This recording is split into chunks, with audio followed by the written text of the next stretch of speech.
Hey folks, Mike Stein here with You Bet You Outdoors. Today we're taking a look at a situation that comes up about every other season for me, where I need to take the line off of a fishing rod to switch it out with new stuff.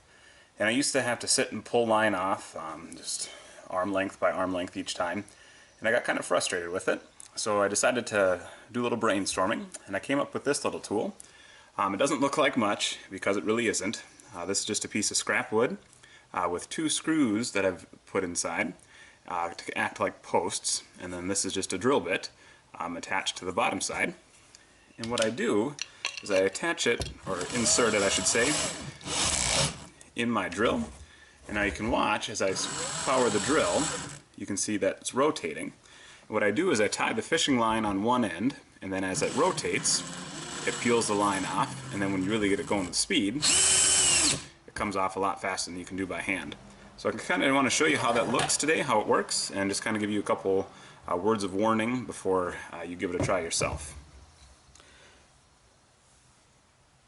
So the first thing you want to make sure is that you just tie the loose end to one of your posts, one of the screws. Just an overhand knot will do.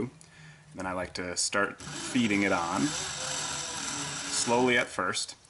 And now the other thing you need to make sure is that the bail is open. And now that that's ready, you start slow and continue to guide the line on with your other hand as you're spinning those two posts. Once it gets going, you can go a little bit faster, but be careful that you don't let that line come behind this piece of wood and then get stuck on the drill bit or in the drill itself, because that's a mess to clean up.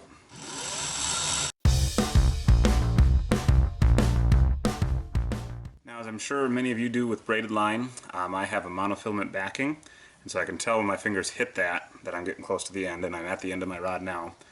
Be careful. You don't want to pull the rod through or damage anything on the rod.